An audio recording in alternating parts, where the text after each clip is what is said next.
Mesdames, Messieurs, bonjour et merci d'être encore en direct sur Info TV. C'est votre chaîne de télévision qui monte et qui monte encore. L'analyse, le décryptage et le commentaire restera notre triptyque fétiche dans le cadre justement de ces échanges. Ce matin, vous aurez comme d'habitude la revue de la presse, la quintessence de l'information parue en kiosque avec notre ami Théophile Vianney. La dénonciation est restée au rendez-vous avec Arnaud Victor et Yada. L'instant de l'analyse de ce jeudi au Cameroun nous amènera au niveau des universités et surtout au niveau des instituts supérieurs privés avec une interrogation. Y a-t-il encore une certaine crédibilité de ce côté dans le cadre justement de ces enseignements, ces établissements supérieurs qui forment en BTS, en licence professionnelle, en master professionnel et que sais-je encore? Quel crédit pour nos instituts supérieurs de formation au Cameroun et dans bon nombre de pays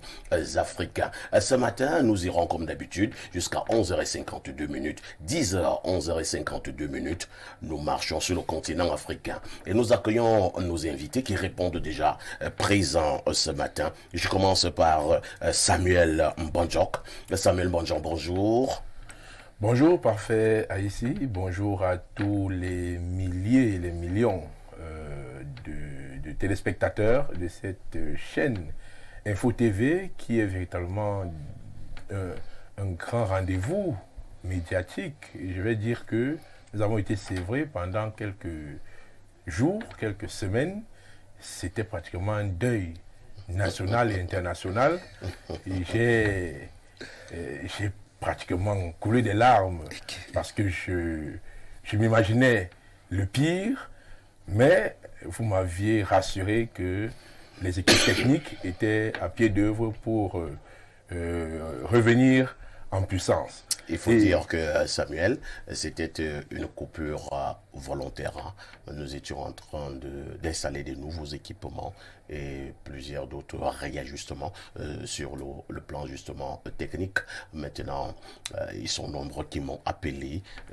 Les commentaires allaient dans tous les sens. Mais je ne faisais que rassurer. Nos quartiers ont paniqué. Je n'aime pas la désinformation. Je leur disais, moins de panique, soyez-en rassurés. Le moment venu, vous serez les premiers à en être informés.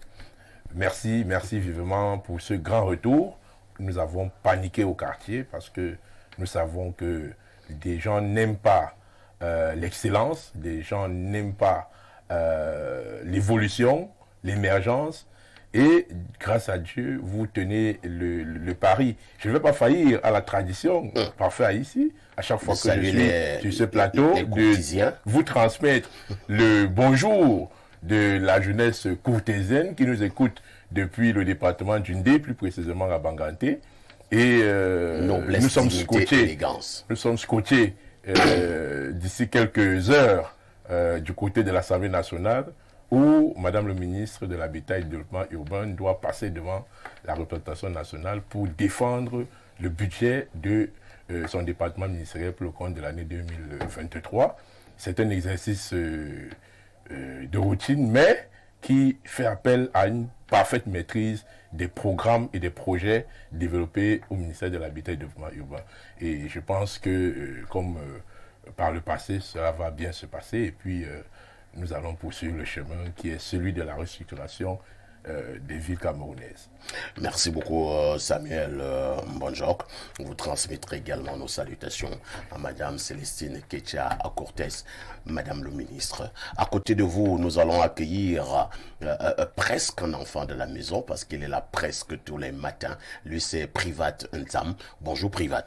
Bonjour Parfait.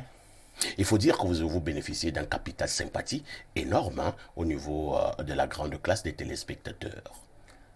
Merci énormément pour cela, Parfait, parce que justement, je vais commencer par profiter de l'occasion que vous me donnez aujourd'hui d'être invité dans Espace Miné, vraiment cette émission qui permet justement de sortir des clivages.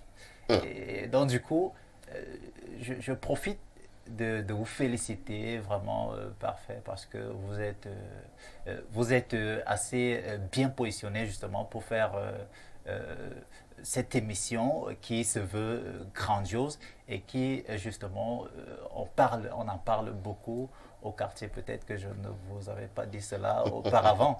Donc justement, merci de m'avoir invité. Quant à l'initiation à l'informatique justement, qui est tellement suivie également de partout dans le monde entier, le représentant résident de l'IEI Cameroun n'arrête pas de recevoir des messages de félicitations au quotidien, non seulement personnellement, et également pendant l'émission. Tout à fait. Vous l'avez donc dit, les téléspectateurs le savent déjà, vous travaillez pour le compte de l'IAI Cameroun. Vous êtes d'ailleurs sous-directeur pour ce qui est de la gestion du parc informatique des étudiants au niveau de cet institut universitaire. Nous rappelons que l'IAI Cameroun a pour représentant résident, c'est-à-dire pour patron, Armand Claude Abanda, le très célèbre Armand Claude Abanda. Vous lui transmettrez nos salutations private.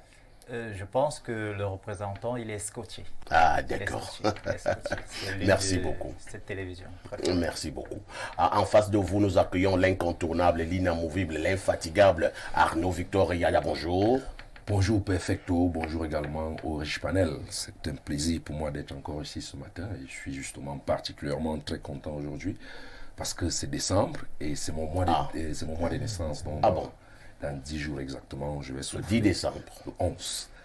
Je suis né le 11 décembre. Donc je vais non, le 11 décembre. Oui, le 11 décembre, ça va. Le vin de palme va un peu souffrir avec le vin de pistache. Malgré le fait que vous soyez content avec vos mains de pistache et le vin de palme, moi j'ai toujours l'impression qu'à chaque fois que vous célébrez un anniversaire, vous vous rapprochez inexorablement vers la tombe. Oui, la tombe n'est pas une mauvaise chose. Ah bon? La tombe est une très bonne chose. Mais pourquoi nous pleurons? Non, c'est les inconscients qui pleurent. Ah. Et c'est aussi parce que la séparation fait souvent mal. Mais je pense que lorsqu'on a bien travaillé et qu'on est parti à un certain âge, on mérite le repos. Moi, je ne suis pas de ceux qui voudraient vivre jusqu'à 100 ans. Je ne servirai à rien sur terre à 100 ans. Si autour de 80 ans... même déjà gênant. Oui, gêné. Voilà, je ne veux pas être un poids pour les autres. Il ne faudrait pas que mes enfants commencent à me traîner partout. Le pantalon, je ne peux plus nouer ma cravate. Je fais pipi partout. Je ne veux pas être ce genre de vieillard là. Donc si à 80 ans... D'abord même vous serez taxé d'un très vieillard sorcier. Donc si à 80 ans, j'estime que j'ai fait ce que j'avais à faire, je mérite un bon repos de l'autre côté. Donc vous voulez vous reposer à 80. Oui, c'est mon souhait, ça a toujours été mon souhait. Moi, je vais ajouter plus 10. 90, comme le Nongi. Naturellement. D'accord, je reçois. Pour ceux qui veulent célébrer dans mes funérailles, je leur donne rendez-vous dans une cinquantaine d'années. Vous êtes en direct sur le 10, 11h52. Nous marchons sur le continent africain. A tout de suite pour la suite.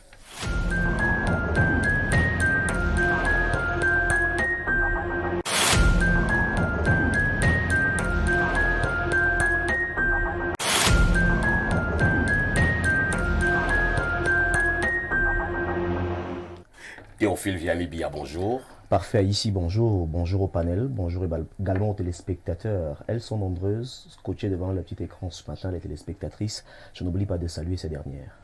Et Théophile Vianney-Bia, j'aime le dire, c'est le plus jeune REC de toutes les chaînes de télévision en Afrique au sud du Sahara. Mais de plus en plus, il voudrait également se positionner comme étant le REC le plus élégant de toutes les chaînes de télévision au Cameroun. C'est l'homme de la revue de la presse. Lorsqu'il est 6h45, vous avez en face de vous Théophile Vianney dans le cadre de cette revue Acte 1. Et lorsqu'il est 10h sur Espace Miné, Théophile Vianney-Bia nous revient pour nous donner la température en kiosque.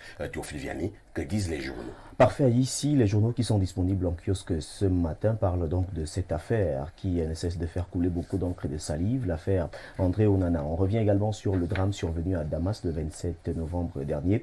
Mais avant d'en arriver là, nous ouvrons cette revue de presse avec le quotidien Info Matin de Dieudonné Mvang qui parle de mercenariat à Tangandji, fait la chasse aux ONG clandestines. C'est ce que nous dit le journal Info Matin en page 3 et plus amplement. Dans cette page, on dit que le ministre de l'administration territoriale lance un sévère avertissement à ces organisations non gouvernementales qui exercent en marge des lois et règlements de la République et les somme à cesser instamment leurs activités illégales et à se conformer à la réglementation en vigueur sous peine de sanctions prévues par la loi de du 22 décembre 1980 1999. Au bas de une, on parle budget 2023. Mbarga Tangana sollicite 8,240 milliards de francs CFA pour le ministre du Commerce. Cette enveloppe sera consacrée à la maîtrise de l'inflation, l'accélération du processus de transformation et la valorisation des produits made in Cameroun. Restons dans le budget 2023 et restons dans le ballet des ministres à l'Assemblée nationale avec Gaston Elundou Essomba. Le journal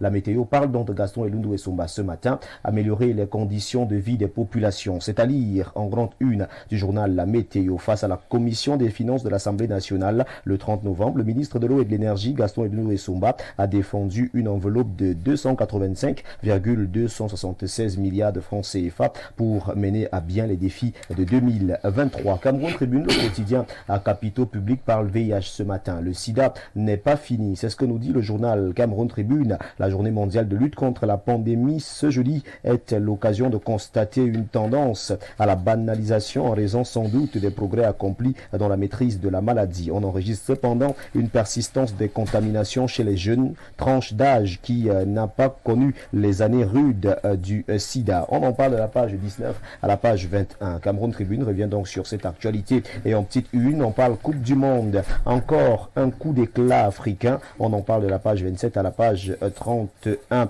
Mutation s'intéresse à l'Inter de Milan. André Onana va s'expliquer. C'est ce que nous dit le journal Mutation qui n'a pas loupé l'actualité concernant les péages automatiques, des freins au projet. C'est ce que nous dit en grande une le journal Mutation. Les travaux sont à l'arrêt sur 3 sites à cause de la non-publication des décrets d'expropriation. C'est à lire en page 11. Exclusion d'André Onana. L'Inter de Milan veut des explications. C'est la une du journal Le Jour d'Aman Mana qui revient en disant tout simplement que le vice-président a annoncé que le club travaille à comprendre les raisons de la mise à l'écart de son gardien de but en pleine Coupe du Monde. C'est à lire en page 9 du journal Le Jour qui revient donc sur cette exclusion d'André Onana à la Coupe du Monde Qatar 2022. On parle également du pipeline Cameroun-Tchad, le droit de transit en hausse de 7 milliards de francs CFA à lire en page 6. Même son de cloche pour le journal L'économie de Thierry Ekouti qui représente cette actualité en petite une. Le journal L'économie titre donc en petite une ce matin pipeline Tchad-Cameroun. Le Cameroun a encaissé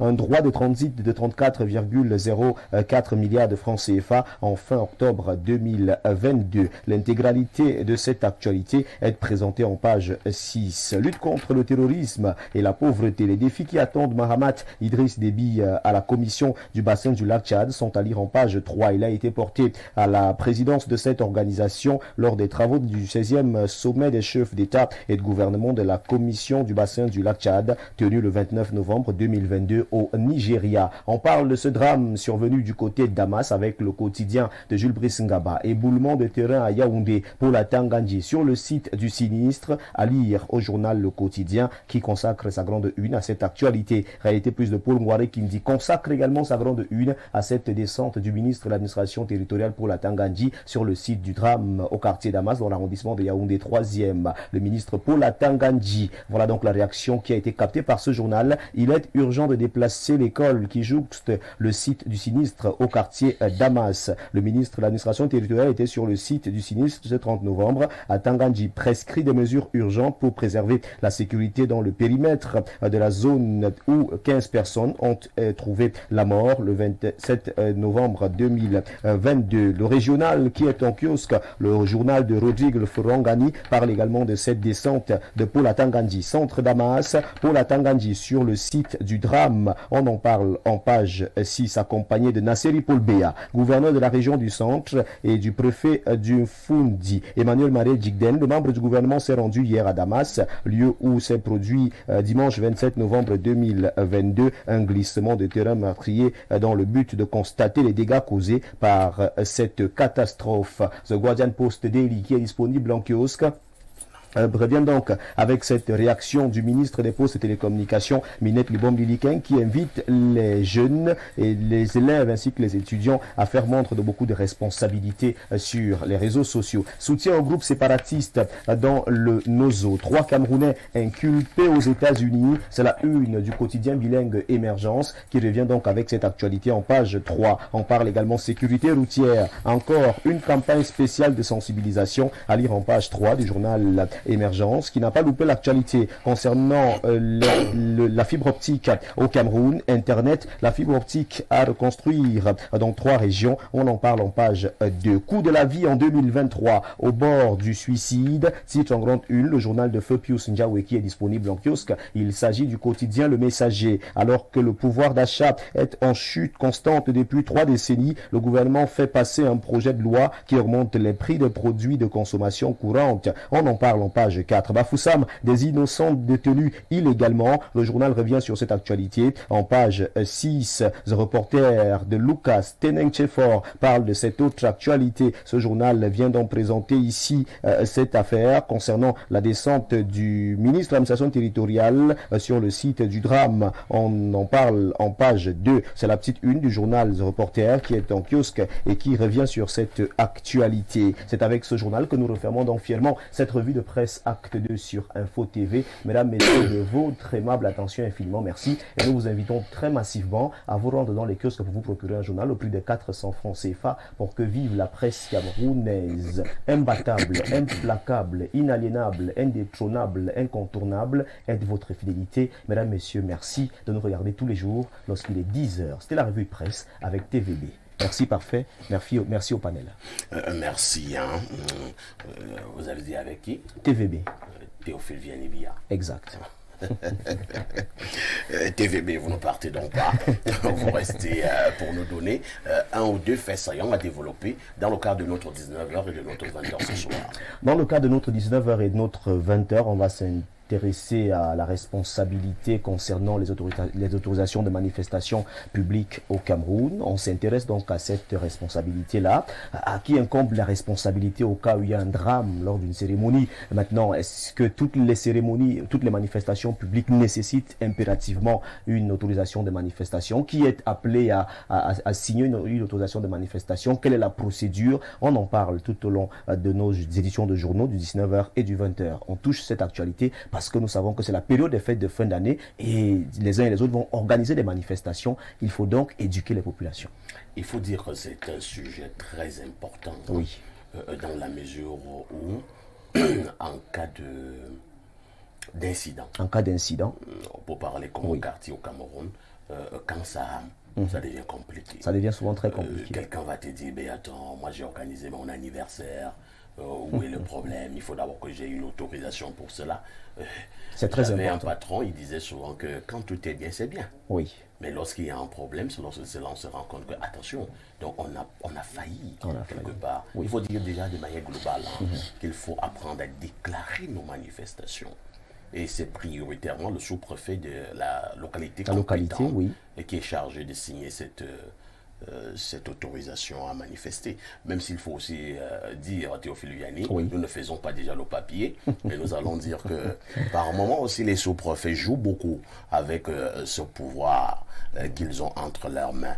Et lorsque telle demande à manifester, on s'invite. Oui. Mais quand un autre vient aussi demander cette autorisation, on commence à dire que non, il y a une certaine peur, trouble arrive à l'ordre public, et c'est monté, c'est descendu, il faut d'abord qu'on se rassure que vous êtes de bonne moralité, et bon, c'est pas si il y a une balance, on vérifie la bonne moralité. Bon, Théophile Viani, il faut dire que les téléspectateurs ont intérêt à suivre le 19h et le 20h. Oui, on dira certainement tout sur les manifestations publiques. À Théophile Viani. À demain 10h. À demain 10h. Avec le même plaisir et le même bonheur. Bonne suite d'émission. Merci beaucoup. Et nous allons prendre quelques faits d'actualité au niveau de la revue de la presse de Théophile Viani. J'ai retenu particulièrement 3 faits. Nous avons d'abord ce que Info Matin, le journal du très grand frère, appelle mercenariat à Tanganji fait la chasse aux ONG clandestines. Nous allons également dire un mot sur cette maladie. Un chanteur avait dit, c'est la maladie du siècle, le sida, le VIH-sida. Et selon le journal Capitaux Public, le sida n'est pas fini. Et le journal a pour prétexte ce 1er décembre, où l'on parle beaucoup de sida. Nous parlerons aussi encore et encore de cette actualité majeure, l'exclusion du portier titulaire camerounais, André Onana. Selon le journal d'Amad Mana Le Jour, L'Inter de Milan veut des explications. Je commence par Samuel Mbonjor. Samuel Mbonjor, je vous amène à parler d'Atanganji, le chasseur, l'homme des serpents affamés. Et maintenant, il s'apprête à envoyer les serpents auprès des ONG clandestines. Atanganji est passé par un dernier avertissement. Et vous savez que quand Atanganji, il avertit, il n'est pas là pour blaguer. Et il pense qu'il y a des ONG dans ce pays qui sont clandestines et qui causent beaucoup de tort au niveau de notre République. Je vous amène à faire un commentaire. Oui, parfait. Ici, pourquoi en est-on arrivé là? Pourquoi dans une république normale, dite exemplaire, on doit avoir des organisations clandestines? Qu'on soit du côté de la santé, on a des hôpitaux clandestins. Qu'on soit du côté des écoles, on a des écoles clandestines. Qu'on soit dans les ONG, on a des ONG clandestines. Mais ces gens viennent s'installer au Cameroun quand la nuit, l'État cesse de travailler la nuit. Vous voulez, on se réveille le matin. Vous voulez tirer sur le laxisme du gouvernement. Non, mais il y a un laxisme criard qui s'est installé dans toute l'administration camerounaise. Et on se réveille à un moment donné, comme si on était dans un sommeil profond, et on dit qu'on va commencer à chasser les sorcières. Non, on ne gouverne pas par embuscade. Samuel, est-ce qu'il ne faut pas dire mieux vaut tard que jamais? Comme le gouvernement a été laxiste, je vous le concède, à un moment donné, le gouvernement devrait donc continuer à faire montre de laxisme. C'est une excuse facile, que vaut mieux tard que jamais. Mais pourquoi tard? Alors que gouverner, c'est prévoir. Enfin, alors comment? Prévoir veut dire qu'on ne doit même pas arriver à une situation aussi déplorable. Comme nous sommes arrivés à la situation déplorable, que fait le gouvernement? Et on connaît tous les malheurs que ces ONG clandestines, ou bien ces hôpitaux clandestins, ou alors ces écoles clandestines, apportent comme misère dans notre quotidien, et même dans la vision de notre pays. Maintenant, qu'est-ce qu'on fait? Oui, on va les traquer. Mais, demain, vous reviendrez, un autre ministre sera là, il va encore refaire la même campagne de chasse aux sorcières contre les clandestins. Vous allez arriver au ministère des Transports, chasse contre le transport clandestin. C'est depuis que je suis né qu'on organise ces chasses. Mais je ne sais pas qui est-ce qu'on chasse finalement. Mais ça même... Parce que la même école qu'on a fermée l'année dernière, cette année, l'école est ouverte. Peut-être que l'école est en règle. Mais elle n'est pas en règle, puisqu'on la rechasse encore à la prochaine chasse. Non, je crois qu'on doit être sérieux. On doit être sérieux et cela discrédite ou décrédibilise l'action publique.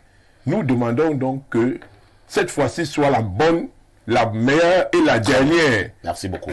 La bonne, la meilleure et la dernière. Vous envoyez un ultimatum à Atanganji. Non, mais nous sommes... Donc Atanganji menace, vous aussi vous menacez Atanganji. Il doit nous donner des comptes. Il est notre ministre de la République. Atanganji n'aime pas ça.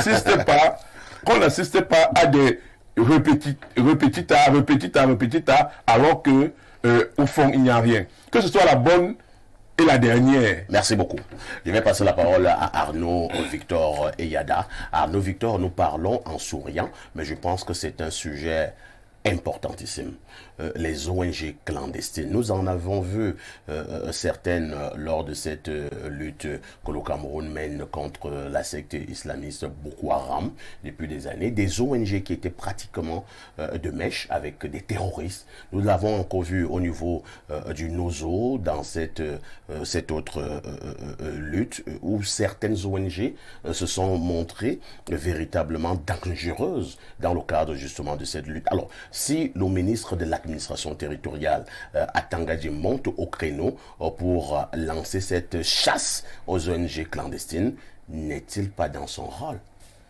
Il est pleinement dans son rôle et surtout dans son droit. Il faut rappeler que le ministre Atanganji, au-delà d'être ministre de l'administration territoriale aujourd'hui, s'y connaît en matière de sécurité. Je pense qu'il est encore même. Je pense que c'est lui le secrétaire permanent. Le secrétaire permanent du Conseil de sécurité. Donc, il s'y connaît. Et on parle quand même de quelqu'un qui a les informations. À un certain niveau. À un certain niveau, les informations que je n'ai pas et que je risque de même jamais avoir, moi, Arnaud Victor Eyada. Alors, s'il monte au créneau, ça veut dire qu'il a bien recoupé l'information et il sait la cible.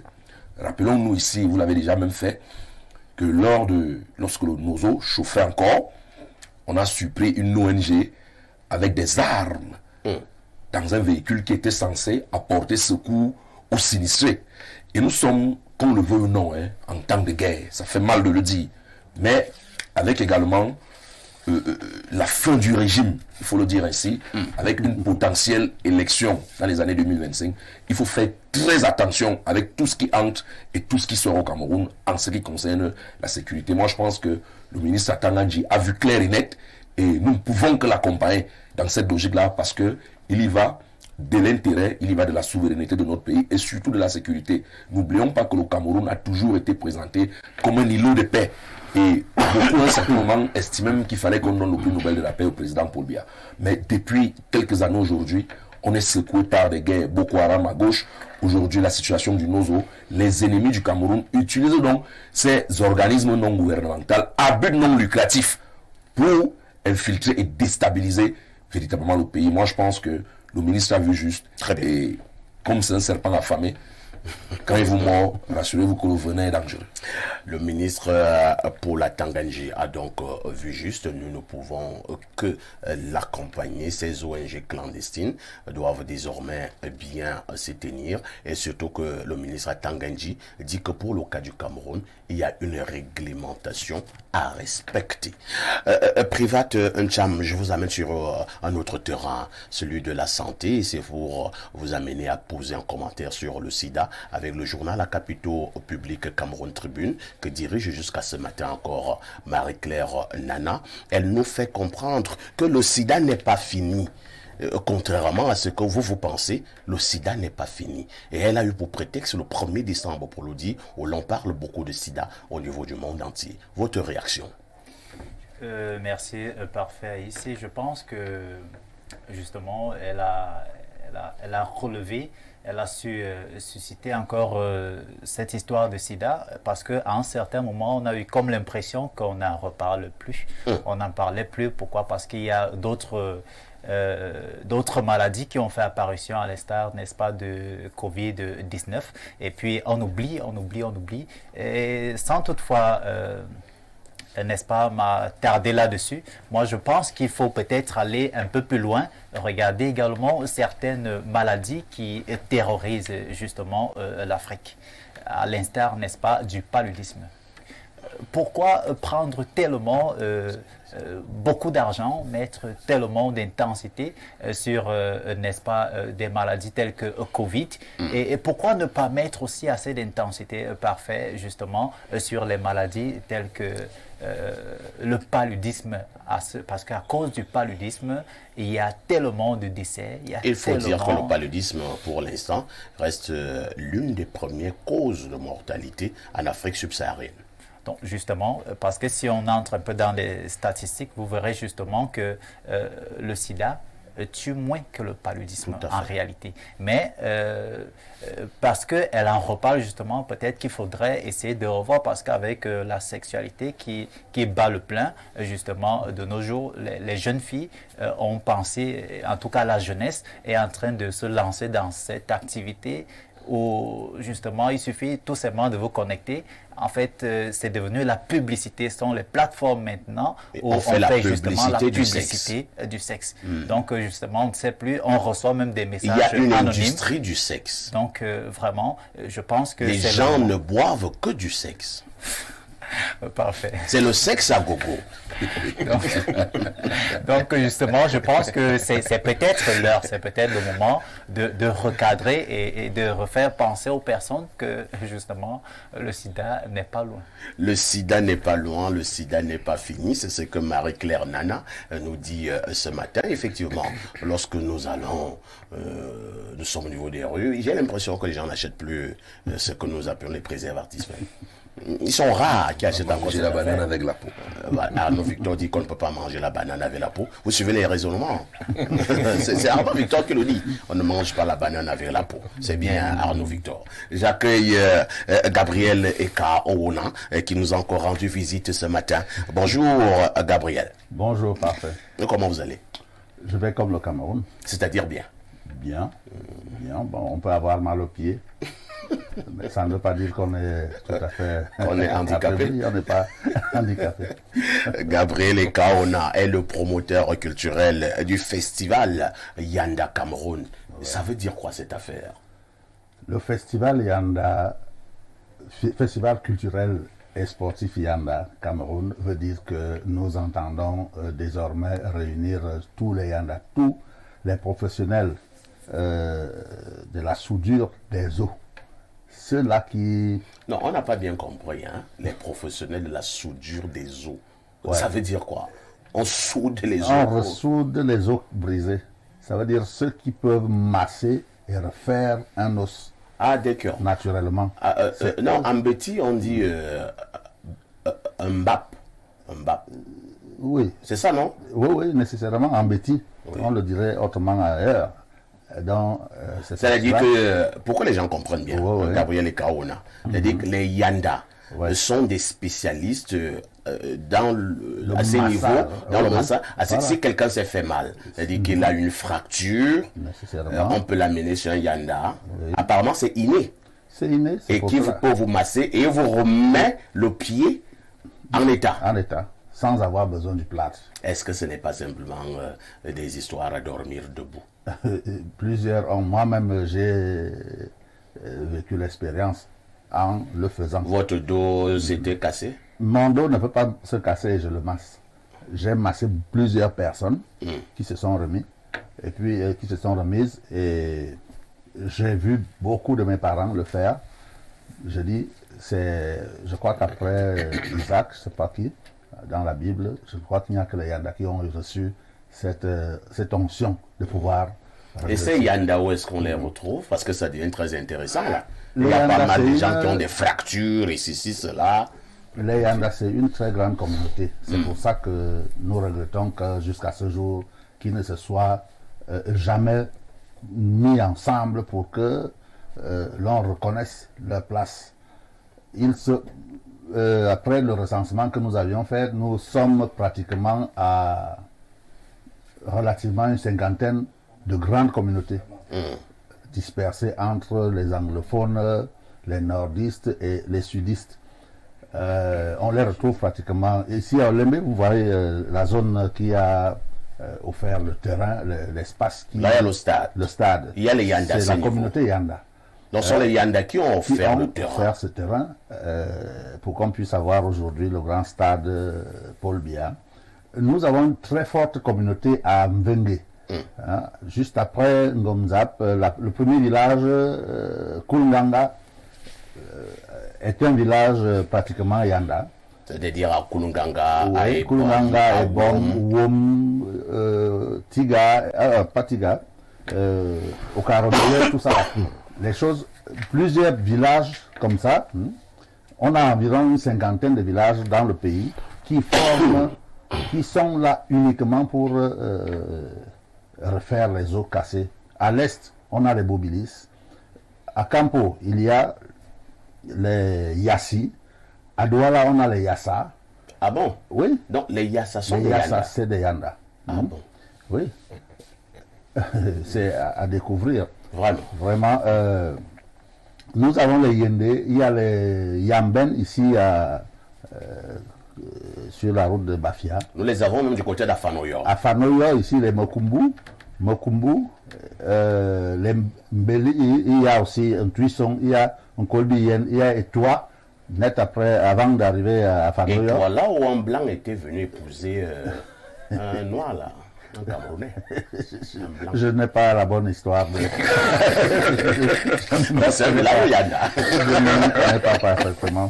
Bon, Mfida, il y a Mfida, le village du grand artiste Zélé. Mbia, Ah oui. qui a joué dans Ntafil. Oui, tout à fait. Mbia, Ambroise Mbia. Ah, ouais, c'est d'ailleurs un très grand village. Alors, de journalistes. on a retenu que les Yanda sont donc éparpillés à travers le Cameroun. Vous êtes donc promoteur culturel Festival Yanda Cameroun.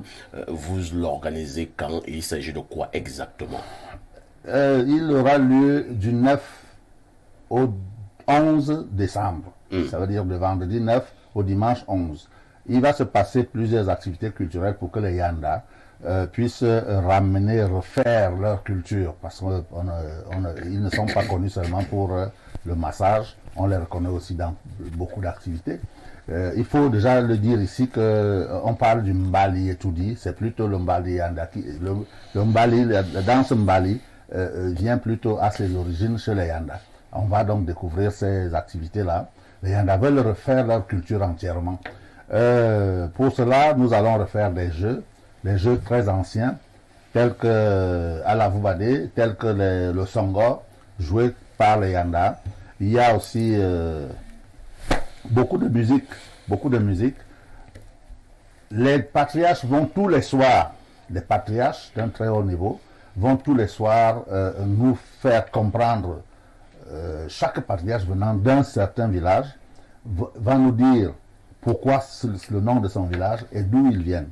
Ce sera fait autour du feu, chaque soir à Kulunganga. Kulunganga, c'est à 14 km de Ngomzap, en passant par Mbanko Mongumu. À la suite de toutes ces activités, nous allons faire une assemblée générale qui verra donc la naissance d'une grande association camerounaise Yanda pour que cette activité de refaire la culture Yanda au Cameroun soit pérennisée. Merci beaucoup, Gabriel et Kaona.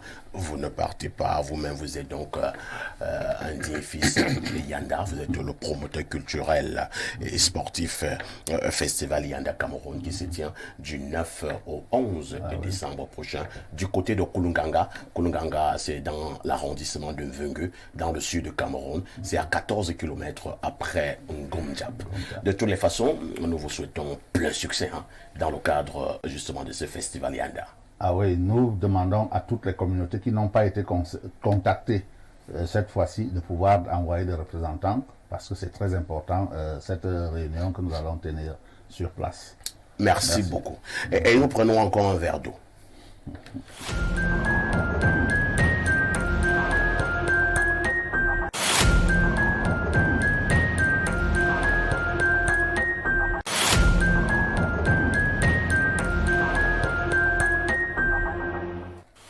La dénonciation est ce fait de société qui vous énerve. À notre niveau, nous avons le courage de le poser sur cette table de débat. Question de proposer quelques esquisses de solutions. Tous les jours, sur Espace Miné, Arnaud Victor Eyada est chargé de dénoncer un fait de société. Arnaud Victor, c'est pour la dénonciation de ce matin.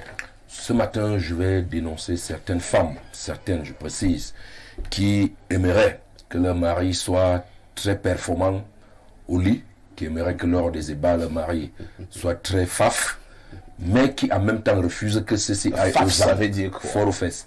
Mais en même temps refuse que ceci aille aux entraînements dehors. Ah bon? Est-ce que les Lions peuvent gagner le Brésil s'ils ne s'entraînent pas? Vous ne pouvez pas souhaiter que votre mari soit puissant, mais vous refusez qu'il aille aux entraînements. C'est un vrai paradoxe que je dénonce ce matin. Samuel Bonjour a la lourde responsabilité de prendre la parole en premier pour commenter la dénonciation de Arnaud Victor. Samuel, Arnaud Victor est très clair. Toutes les femmes aimeraient avoir des hommes qui ont des performances hors normes. Ils sont même déjà dans leur association que Arnaud appelle FAF. FAF, il a sa signification là-bas. Mais ces femmes, malheureusement, ou paradoxalement, n'aimeraient pas voir leurs hommes aller aux entraînements dehors. Est-ce qu'on peut continuer à être performant si l'on ne s'entraîne pas de manière intense? Est-ce que les femmes demandent une chose et son contraire? Parfois ici, en tant qu'un bantou, il m'est très difficile de parler des choses de sans caleçon. Ah bon? En public. Ce sont des choses qui se passent généralement derrière la cuisine. Non, on ne vous a pas demandé d'enlever les habits. Donc,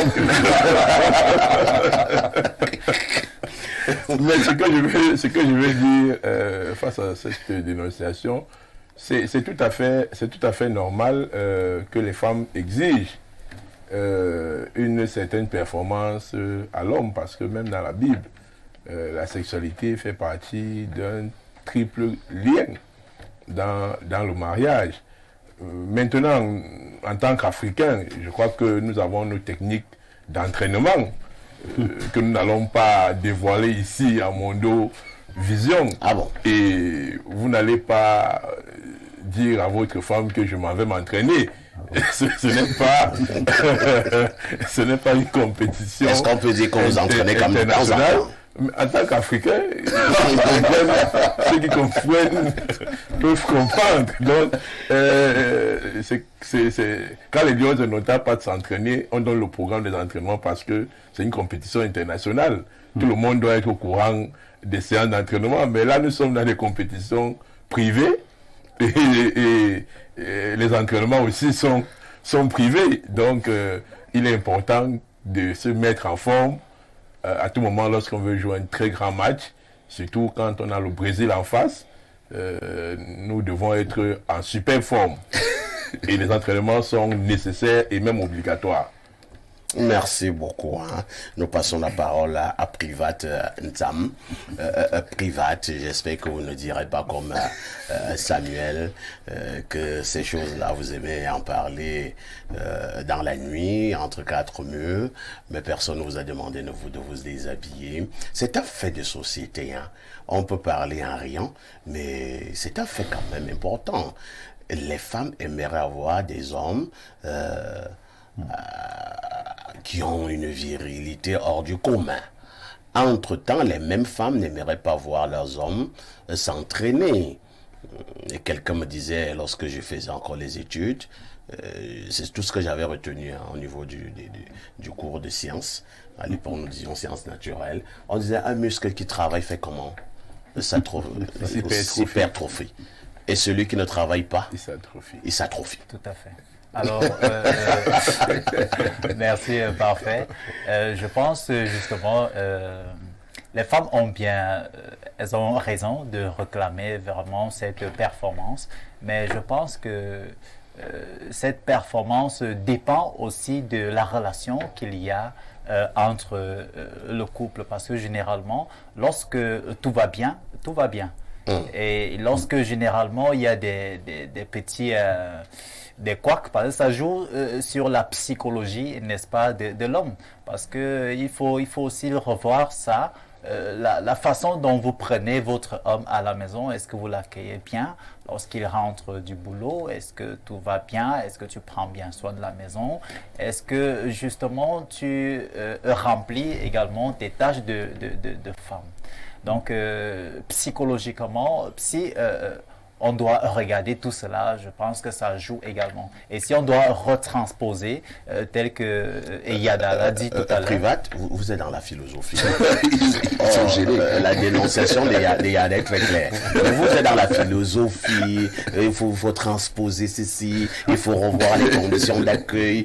Non, Eyada dit que les femmes aimeraient avoir des hommes qui sont hyper performants entre les quatre murs. Entre-temps, les mêmes femmes n'aimeraient pas voir leurs hommes s'entraîner dehors pour garder donc cette performance. Est-ce que vous êtes d'accord que les femmes lâchent leurs hommes, permettent à leurs hommes de pouvoir s'entraîner de temps en temps, question de garder ces performances? Voilà le problème. Il n'est pas philosophique. Alors, je vais essayer de répondre à cette question de façon simple. Tel que l'a dit M. Eyada, je pense que si on doit retransposer, permettez-moi, c'est vrai, il faut appeler chat, il faut appeler lion, les entraînements. Je pense qu'ici, vraiment, c'est pas du football, c'est quelque chose d'assez... C'est quelque chose d'assez... Merci, Private. Je vais passer la parole à monsieur le Yanda, qui est sur le plateau. Les Yanda ont beau être des spécialistes dans la soudure des os, je présume. Vous êtes aussi des spécialistes entre les quatre murs. Alors, et surtout, sur d'autres cieux, vous êtes le président de l'association des hommes battus? Non, des hommes violentés. Des hommes violentés. Il n'y a qu'un pas. Alors, vous situez à quel niveau la dénonciation? Nous venons de fêter, de célébrer, de commémorer la 7e édition de la journée de l'homme violenté, bien sûr. C'était le 19 novembre au Centre culturel camerounais. Par rapport à la thématique, vous parlez d'un homme qui... Les femmes exigent des hommes faf. Je dis déjà, c'est une violence. C'est une violence que les hommes subissent, bien sûr. Quand on pose ce sujet sur la table, je m'irrite un peu. Parce que pour qu'un homme, comme plusieurs l'ont dit ici, pour qu'un homme soit performant, il faut qu'il s'entraîne. Et comment s'entraîner? Les femmes ne veulent pas les hommes polygames. On va donc s'entraîner où? Il n'y aura pas, je crois qu'ils ne vont pas chercher des objets, des poupées pour exercer, pour faire des séances d'entraînement. Et qui sera coach? Il faut nécessairement un coach. ne sera plus là. Il faut nécessairement un coach. Alors, je dis que c'est une violence parce que les femmes, le simple fait de dire à un homme de ne pas faire quelque chose, irrite déjà cet homme.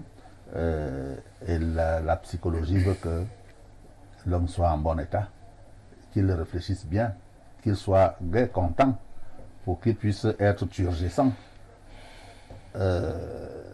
Il faut nécessairement un milieu favorable pour que l'homme puisse être performant, et cette performance nécessite absolument les entraînements. C'est pour ça que signifie donc que vous demandez aux femmes de permettre à leurs hommes d'aller s'entraîner dehors. De ne même pas s'entraîner dehors, mais de pouvoir s'ouvrir à la polygamie. Ah, d'accord. Hein? Comme ça, parmi les 5 femmes qu'on aura, au moins une aura une exigence sexuelle, une performance. Alors, nous allons passer le temps à nous entraîner auprès des autres pour aller jouer des grands matchs sur voilà la là. Bien sûr. Donc, les autres femmes vont nous servir des séances pour les séances d'entraînement. Et puis, là où ça exige, parce que, comme je l'ai toujours dit, on n'épouse pas les femmes parce qu'elles sont belles. On ne les prend pas parce qu'elles sont nombreuses. Mais il faut prendre chaque femme pour des besoins précis. Il y en a. Il faut absolument une femme qui est sexuellement active. Alors, par rapport à elle, on n'aura pas besoin qu'elle vous fasse des beaux repas, qu'elle vous fasse, qu'elle vous balade. Elle a déjà son rôle. Elle a déjà son rôle. Il y a une qui est vraiment faite pour des enfants. Elle va vous faire plusieurs enfants.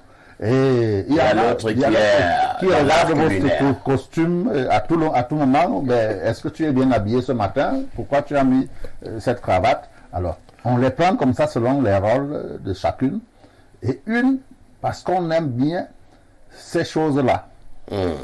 Alors, on sait que lorsqu'on aura besoin d'une nuit blanche, on va celle-là, on va... D'une nuit époustouflée. Ah oui, bien une nuit enlevée. Donc, c'est ça qui nous permet.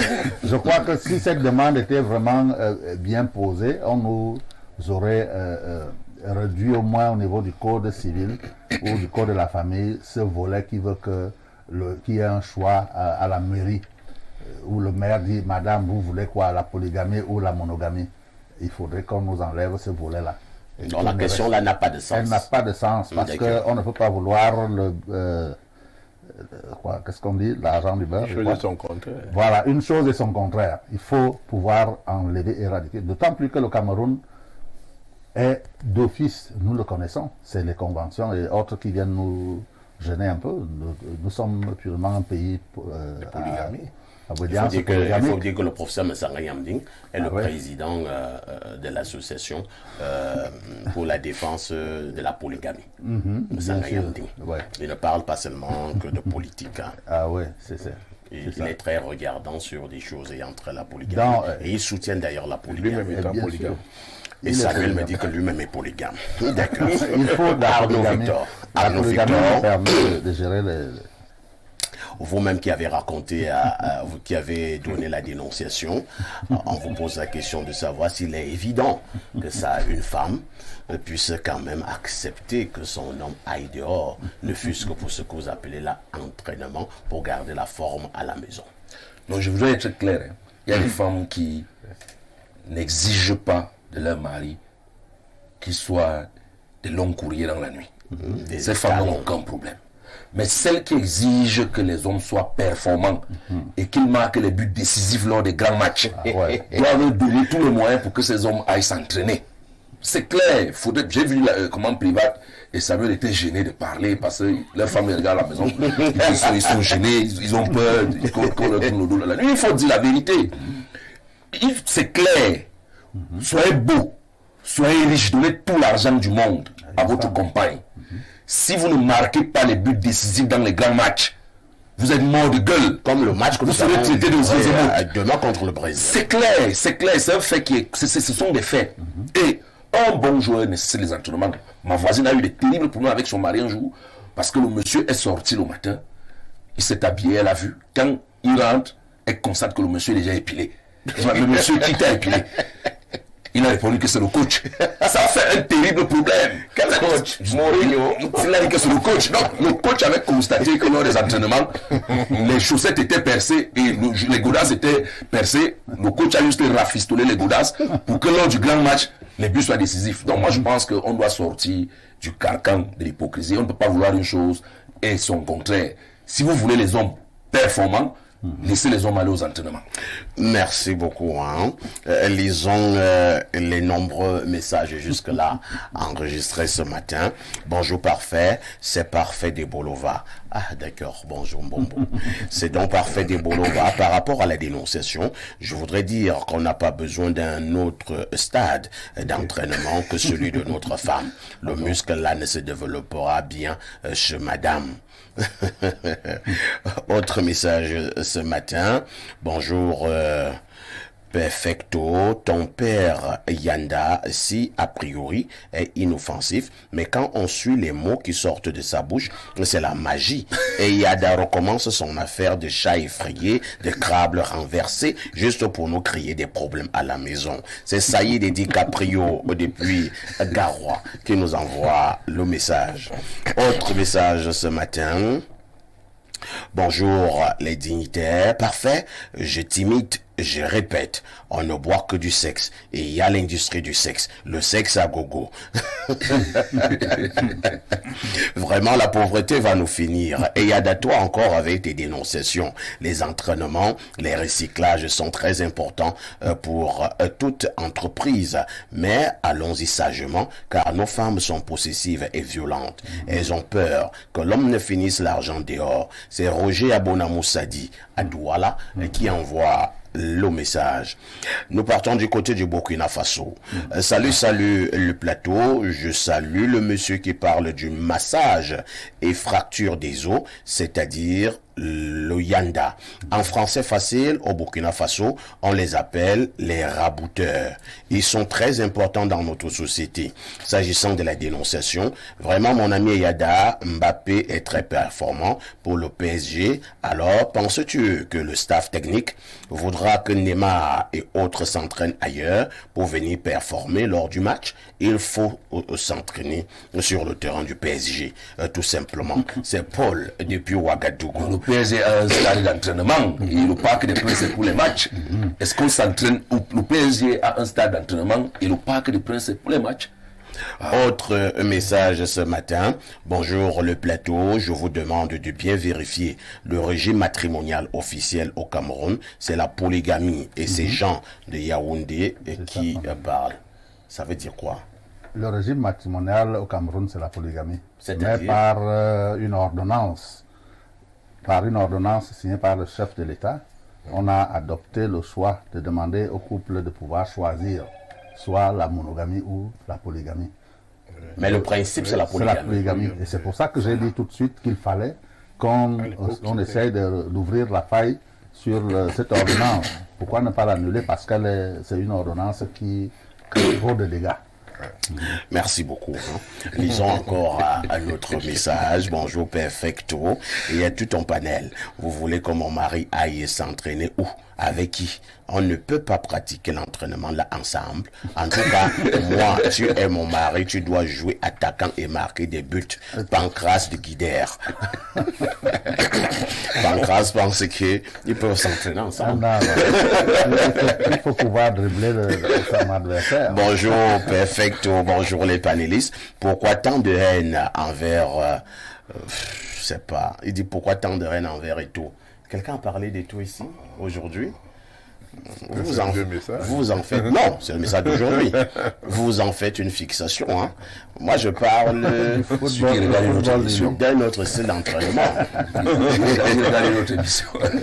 Peut-être que la phrase n'est pas terminée.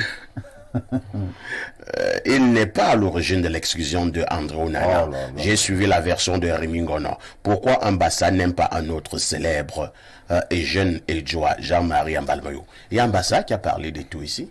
Bon, peut-être que le monsieur doit suivre notre télé.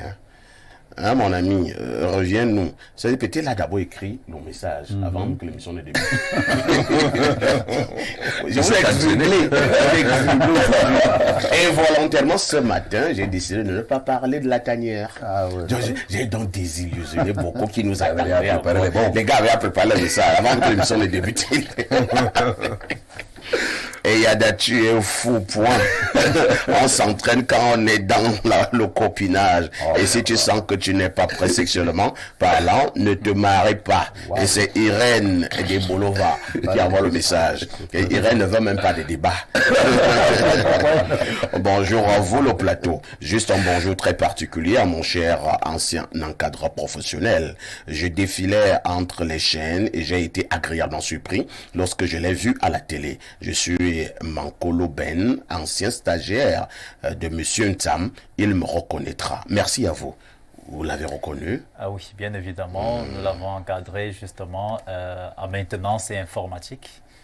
Merci à toi. J'espère que tu fais de bonnes choses et que là où tu es, que tu continues à poursuivre la formation. Parce que c'est la formation, aujourd'hui, elle est continue. C'était un homme ou bien une dame? C'est un homme. Un homme, le nom, c'est un homme. Il a dit qu'il s'appelle Mankolo Ben. Mankolo Ben, c'est un garçon. Il était très performant et puis je souhaite qu'il continue à apprendre au fur et à mesure. Parce que l'apprentissage ne s'arrête pas.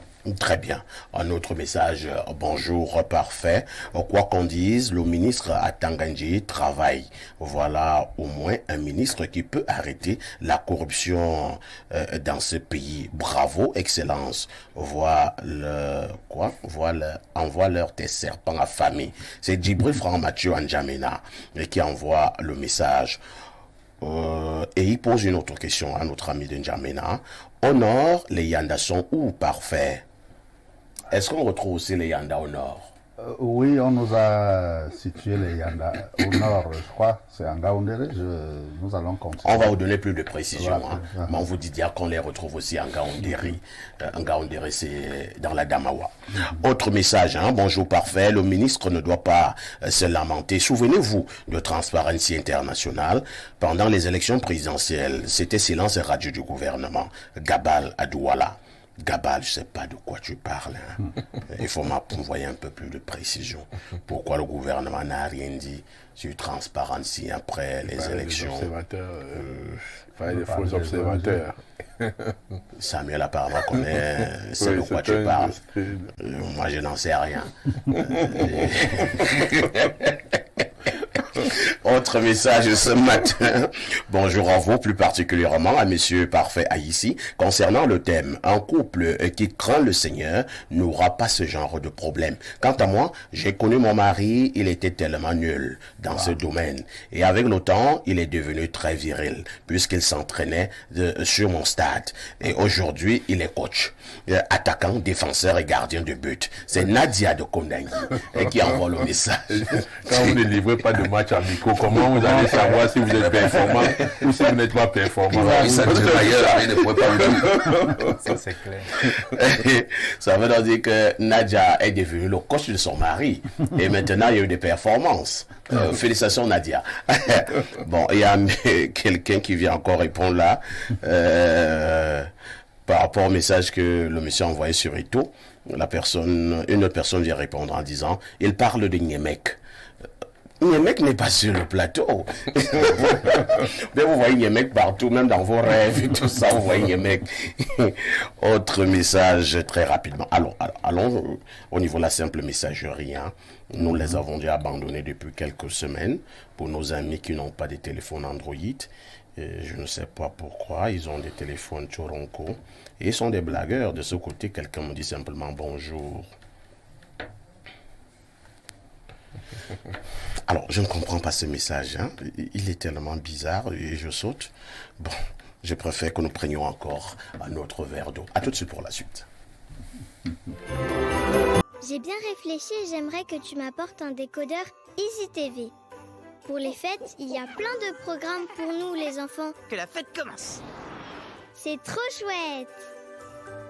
Waouh. Il y a aussi de bons films et séries pour papa et pour maman. Ta vie commence aujourd'hui, mon fils. N'oublie pas ma grande sœur Sarah, elle adore les histoires authentiques.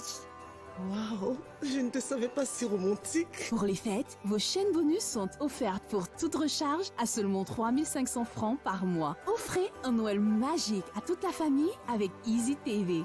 Noël. Easy TV, c'est Tchalé.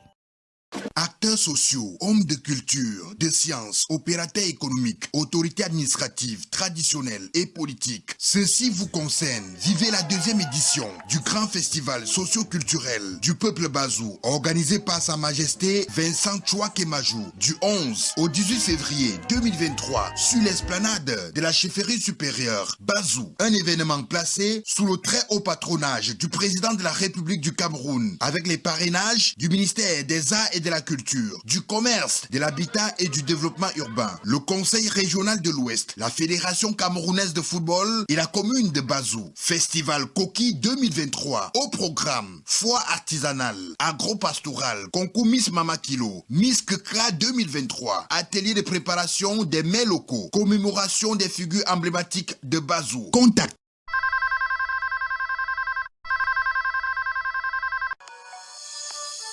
Plus besoin de TJversé pour le projet académique de votre enfant. L'Institut supérieur La Perle, la solution idoine dont les formations en BTS, HND, licence professionnelle et master répondent aux besoins du marché de l'emploi. L'Institut supérieur La Perle offre des formations dans un cadre agréable, loin du tumulte, que ce soit au campus de Bassayassa, qu'à l'antenne annexe de Aqua en face centre des impôts. Ainsi, l'expérience acquise dans le domaine de l'éducation et la formation des jeunes n'est plus à démontrer de par des filières professionnelles à disposition telles que industrie et technologie, technologie de l'information et de la communication, gestion, droit, tourisme et hôtellerie, sciences et bien d'autres. Tout ceci sous la tutelle académique de l'université de Douala et en partenariat avec Neoma Business School, le programme Eramus Excella La Rochelle. Les inscriptions et réinscriptions sont ouvertes de lundi à samedi, si au campus Aqua, face centre des impôts, et au campus de Bassa, situé à 60 mètres du carrefour Tradex. Contact 658 09 34 70. L'Institut supérieur La Perle, une formation, un métier.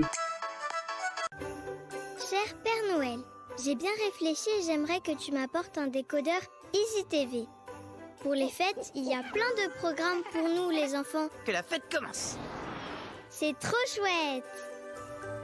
Waouh. Il y a aussi de bons films et séries pour papa et pour maman. Ta vie commence aujourd'hui, mon fils. N'oublie pas ma grande sœur Sarah, elle adore les histoires authentiques. Waouh, je ne te savais pas si romantique. Pour les fêtes, vos chaînes bonus sont offertes pour toute recharge à seulement 3500 francs par mois. Offrez un Noël magique à toute la famille avec Easy TV. Noël. Easy TV, c'est Tchalé.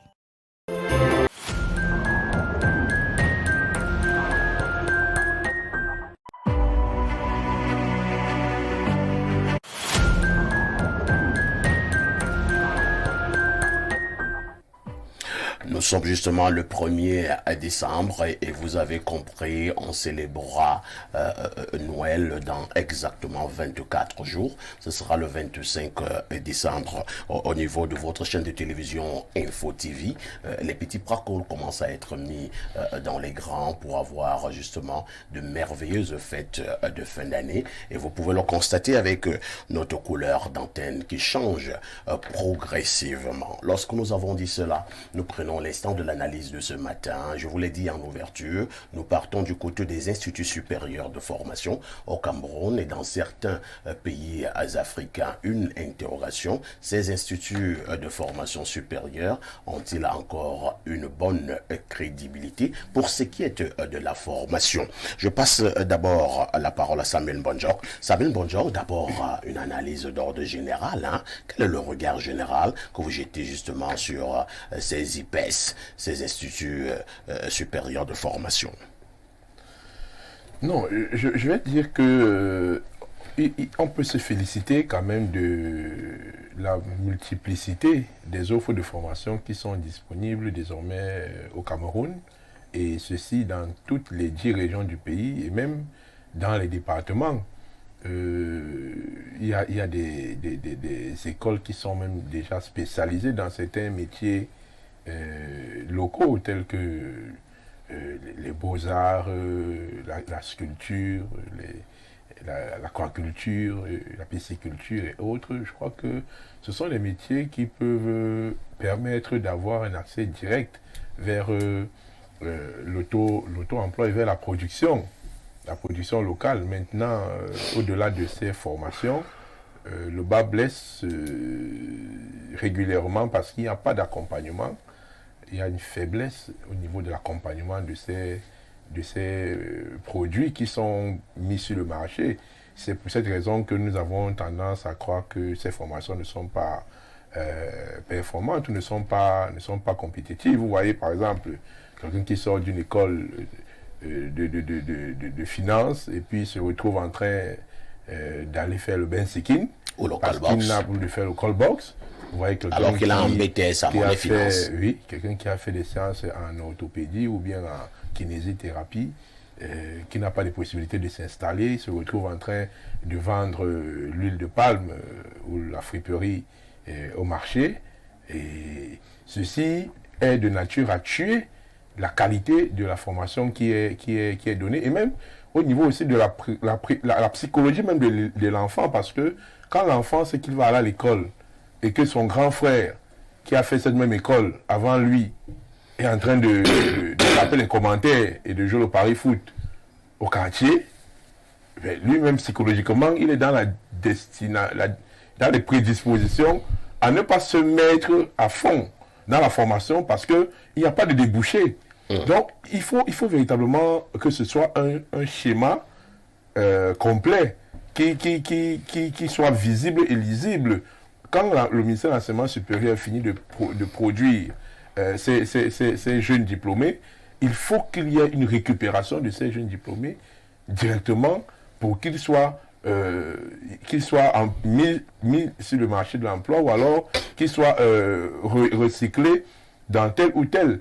Mais le schéma de notre organisation n'est pas celui-là, et c'est pour cette raison que je crois que le laisser-aller s'installe, comme on parlait des établissements clandestins aujourd'hui. Il y a aussi des IPES qui se créent dans des quartiers, dans des sous-quartiers où je ne sais pas si les autorisations peuvent être délivrées à ce type d'instituts. Des instituts situés dans des marécages. Dans les marécages, pour un enseignement supérieur, il faut un cadre. Il faut un plateau technique, il faut des laboratoires, il faut des bibliothèques. Même si il faut dire que même dans les universités d'État, ce n'est pas toujours l'apanage du confort de ce côté-là. Mais le ministère de l'Enseignement supérieur doit veiller au quotidien à la bonne tenue de ces écoles, tout comme le ministère de l'administration territoriale a décidé de veiller sur la bonne tenue des ONG, tout comme le ministère des Transports doit veiller sur la bonne tenue des transporteurs. Et c'est ainsi que si chacun fait véritablement son travail, on n'aura pas ces dérives-là. Merci beaucoup. Arnaud Victor Eyada, c'est vrai que comparaison n'est pas forcément raison. Nous parlons donc de la crédibilité de la formation au niveau des instituts supérieurs au Cameroun, des instituts supérieurs privés, il faut bien le dire.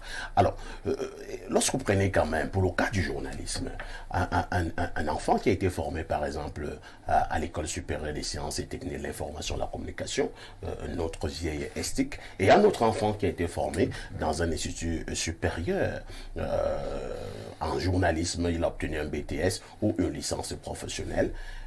Est-ce qu'il y a match? C'est celui de l'ESTIC qui est plus brillant ou bien celui de l'établissement supérieur privé? En principe, on devrait reconnaître l'étudiant brillant par son talent personnel, quel que soit l'endroit où il s'est formé. Parce que il est très normal que dans ces instituts, on retrouve pratiquement parfois, je vais dire, les mêmes enseignants qui à l'ESTIC partent donner les vacations. Et ils ne peuvent pas donner 100% à l'ESTIC et ne pas donner 100% de l'autre côté. Donc, en principe, un enfant qui a un BTS en journalisme, qui a été bien formé, s'il est talentueux, il devrait mieux s'exprimer, ou il devrait s'exprimer autant que celui qui est passé par l'ESTIC. Seulement, on se rend quand même compte que beaucoup d'instituts sont entrés purement et simplement dans le business. Au point où on ne met véritablement pas un point d'honneur sur la véritable formation. Et lorsque vous parcourez ces écoles, vous posez par exemple la question à un enfant, pourquoi tu es venu être journaliste? Qu'est-ce qui t'a poussé à être journaliste? Qu'est-ce que tu veux devenir? Qu'est-ce que tu veux faire après ta formation? Ils ont parfois du mal à vous répondre. Beaucoup vous diront, mon rêve c'est d'aller travailler à la CATV, mon rêve c'est d'aller travailler à Info TV. Or, le marché de l'emploi aujourd'hui est délicat parce que il y a une inadéquation entre l'offre et la demande. Alors maintenant, il y a un véritable problème d'orientation. Avant de décider d'aller faire un métier comme le journalisme, il faudrait qu'on se rassure en amont qu'on a des débouchés. Parce que j'ai souvent mal lorsque quelqu'un me dit que je suis formé mais je chôme. Ça veut dire qu'en réalité, vous n'avez pas mesuré le quota de vos débouchés et vous n'avez pas mesuré l'ampleur des ouvertures que vous aurez après formation. Beaucoup dans les écoles partent se former pour créer eux-mêmes leur affaire. Quelqu'un se forme en disant, j'ai les prédispositions à créer ma presse. Alors si j'ai déjà une bonne formation, je peux m'auto-employer en créant mon journal. Ou alors en ouvrant ma chaîne de télé ou ma chaîne de radio, pourquoi pas. Beaucoup vous diront, j'ai mon père qui a un projet d'ouvrir une chaîne de télé. Il voudrait bien que je me forme pour maîtriser les canons du métier, pour l'aider à aller dans ce sens-là. Ça encore c'est bien. Mais que ce soit les structures étatiques ou alors même les structures privées, nous sommes dans la même nasse où il y a un véritable problème d'orientation. On va faire des formations par pis-aller, faute de mieux. J'ai eu le bac, c'est ce qu'il y avait à faire, je suis allé faire ça. Ou bien tu vas faire une formation en attendant de trouver mieux. En attendant de trouver mieux. Et c'est ça, et c'est là le véritable problème. Pourtant, il faut féliciter et encourager ces instituts qui ont bien voulu accompagner l'État dans la formation et la recherche de l'emploi. Mais il ne faudrait plus que ça s'arrête simplement et purement au niveau du business. Parce que lorsque vous allez dans une école comme l'ESTIC, justement, il y a du sérieux. Il y a du sérieux parce que ceux qui sont là-bas n'ont passé leur vie qu'à faire du journalisme, si je prends le côté du journalisme. Quand vous allez rencontrer un monsieur comme le professeur François-Marc Modjon, ils sont tellement nombreux là-bas. Vous allez voir les Aimé Robert Bina qui viennent donner de temps en temps des séminaires sur la radio et la télé, ainsi de suite. C'est parce que ceux-là n'ont passé toute leur vie qu'à faire du journalisme. Pourtant, parfois dans les centres de formation, on ne paye pas les enseignants comme il se doit. On vous a promis de vous donner peut-être 1000 francs par heure. Vous êtes à 2-3 mois d'aéré. Ils commencent à prendre un gars qui a été formé lui-même dans la même école, qui se retrouve en train de former les gens alors que lui ne comprend pas. Pour venir jongler. Pour venir jongler, il ne comprend que dalle. Pourtant, si c'est encadré par l'État et qu'on voit un véritable sérieux, je pense qu'un enfant qui aura bien fait son journalisme pendant 2 ans n'aura pratiquement rien à envier à celui qui est passé à l'ESTIC qui a fait 3 ans. Merci beaucoup. Je passe la parole à Privat, lui qui est justement formateur au niveau d'un institut supérieur. Alors, Privat, est-ce que le problème se pose au Cameroun quand même en termes de crédibilité de plus en plus de l'offre venant justement de ces instituts de formation supérieure? Les produits sont-ils encore bons? Est-ce que les produits sont vendables? Ou alors ce sont, pour bon nombre de ces instituts supérieurs de formation, des produits au rabais? Alors, merci, parfait. Je vais commencer par cette célèbre formule que notre employeur donne à ses étudiants et aussi à son personnel pour atteindre la meilleure altitude. Il ne suffit pas d'avoir de bonnes aptitudes. Il faut aussi avoir de bonnes attitudes pourvu que cela soit une habitude et que cela se fasse en toute quiétude. Je pense que à l'intérieur, bien la formule. Oui, bien sûr, bien sûr. Vous êtes M. Armand-Claude Abanda. Vous êtes de la maison, c'est Armand-Claude Abanda, mon patron, qui nous le dit tous les jours. Et je pense qu'à partir de là, on retrouve énormément de choses. Je vais dire, parfait, vous avez, par exemple, votre plantation au village. Alors, est-ce que vous allez employer votre neveu, votre nièce, tout simplement parce qu'il faut lui trouver du job? Pas du tout. Est-ce que vous allez tout simplement chercher quelqu'un qui a fait de longues études dans ce domaine précis et qui n'a pas justement cette notion de crédibilité, premièrement sur la qualité, sa façon de vivre au quotidien. C'est-à-dire n'a pas vraiment, qui bafoue la moralité. Alors je pense donc que tout commence non seulement avec son éducation à la maison. Parce qu'ils sont nombreux, ces étudiants justement, qui viennent uniquement pour avoir le diplôme. Et une fois obtenu le diplôme, parce que... Ils ne veulent que le papier. Oui, ils veulent le papier. Et ils sont toujours les premiers à vous dire, généralement, je suis sorti de telle école. Voilà. J'ai une licence en ceci. Alors, est-ce que seulement le papier, ça fait l'affaire? Aujourd'hui, on est dans une société qui critique énormément. Énormément. Nous sommes dans une société où chacun essaye de s'en sortir. Pour s'en sortir, généralement, on a l'habitude de dire le travail manque. Ça, c'est clair d'une part, mais d'autre part, je dirais que le travail ne manque pas. Pourquoi? Qu'est-ce qui manque? Ce sont des personnes, non seulement qui ont des ressources dans le sens de la formation professionnelle, mais qu'il y a quelque chose qui manque. Généralement. Je préfère, moi par exemple, si j'ai une structure, je préfère employer quelqu'un qui veut travailler, qui veut apprendre. Je le prends, je le forme. Moi par exemple, j'ai largement été formé par mon patron. Ce que je fais aujourd'hui, ce n'est pas ce que je connaissais faire à l'époque. Je préfère prendre quelqu'un et former la personne. Si vous avez, n'est-ce pas, de bonnes attitudes, on est sûr qu'avec ça, au moins, on peut atteindre la meilleure altitude. Donc, beaucoup aujourd'hui ont ce problème-là. Ils ne veulent rien comprendre. Ils maîtrisent absolument tout. Donc, moi, je pense que c'est... Ils s'habitent tout. Oui, ils maîtrisent tout. Alors qu'à la fin, ils ne maîtrisent rien. À la fin, ils ne maîtrisent rien. Si vous employez donc quelqu'un... Et dès que vous lui parlez, dites et vous dites c'était avant. Ah ouais. C'était avant. Et il y a il y a beaucoup de problèmes qui en ressortent justement parfaits. Lorsque vous observez, la société change énormément. Si vous regardez, à l'époque, le numérique n'avait pas atteint le stade qu'il a atteint aujourd'hui. Beaucoup ne connaissaient pas l'ordinateur.